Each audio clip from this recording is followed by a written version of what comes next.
இனிய காலை வணக்கம் அன்பு நண்பர்களே. கடவுளை பற்றி நிறைய மத ரீதியாக நிறைய அபிப்பிராயங்கள் இருக்கிறது. கிறிஸ்டியானிக்கில் ஒரு அபிப்பிராயம், இஸ்லாமில் ஒரு அபிப்பிராயம், இந்து மதத்தில் ஒரு அபிப்பிராயம், பௌத்த மதத்தில் ஒரு அபிப்பிராயம். இப்படி மதங்கள் பார்வையில் கடவுளுக்கு விதவிதமான அபிப்பிராயம் இருக்குது. அப்படி எப்படி ஆனால் நிஜமான கடவுள் எங்கே இருக்கிறார் தெரியுமா?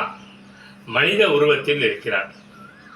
எங்கெல்லாம் புன்னகைத்த முகத்துடன் தினசரி எந்திரித்து ஒரு மனிதன் பிரபஞ்சத்தை நோக்கி எனக்கு கொடுக்கப்பட்ட அனைத்துக்கும் மிக்க நன்றி, எனக்கு எதெல்லாம் கொடுக்கலையோ அதெல்லாம் நல்ல நோக்கத்துக்காக தான் நீ எனக்கு தரலை, அதன் பொருட்டு உனக்கு நன்றி அப்படின்னு இருந்துக்கிட்டு, முடிஞ்சால் சில பேருக்கு உதவி செஞ்சுக்கிட்டு, முடியலைன்னா நல்ல வார்த்தைகள் மூலமாவது இப்போ வீடியோ போடுறேன். இதெல்லாம் எது என்னால் பொருளாக செய்ய முடியாது, வேறு விதமாக உதவி செய்ய முடியாது. நற்சொற்களை நான் ரசித்ததை, படித்ததை, அனுபவித்ததை பகிர்றேன். இந்த வீடியோ போட்டு எனக்கு என்ன வரப்போகுது? பணமாக வரப்போகுது.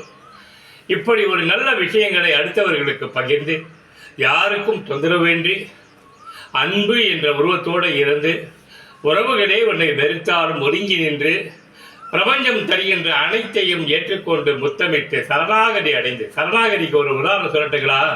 அதுதான் சிறந்த வாழ்வியல். என் மனைவி இருக்காங்க, எந்த செயல் செஞ்சாலும் எல்லாம் பாபாவை நம்புறப்பா, நான் பாபாவை நம்புறேன் பாம்பாங்க. அது பேர் தான் நிஜமான சம்பூர்ண சரணாகதி.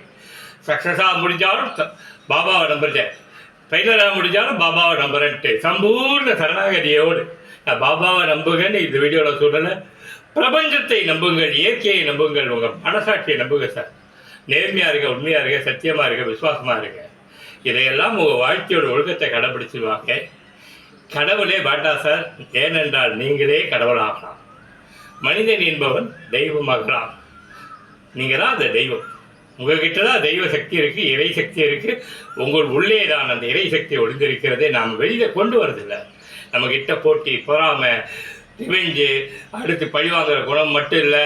நீ எனக்கு செஞ்சாதான் நான் உனக்கு செய்வேங்கிற ஒரு நிபந்தனை வச்சுக்கிட்டு கடவுள்கிட்ட கோயிலில் கூட பிரார்த்தனைக்கு நீ செஞ்சால் நான் உனக்கு இதை செய்கிறேன்னு சொல்லிட்டு கண்டிஷன் அப்ளை. இப்படி நிறைய வாழணும். சரணடைந்து வாழ்வதே இல்லை மனிதன். இதுதான் இறைவனோடு வாழக்கூடிய வாழக்கலை. இந்த கலையை நான் இப்போ சொல்லியிருக்கேன். காலையில் இதை சொல்லுங்க. எந்திரிச்ச உடனே தினசரி காலையில் நன்றி சொல்ல பழகுங்க. பிரபஞ்சத்துக்கு நன்றி நன்றின்னு சொல்லிட்டு எல்லாத்துக்கும் நன்றி சொல்லுங்கள். அந்த நன்றி சொல்கிற பழக்கம் நாளடைவில் வளர்ந்து வளர்ந்து சகிப்புத்தன்மையை உருவாக்கும்.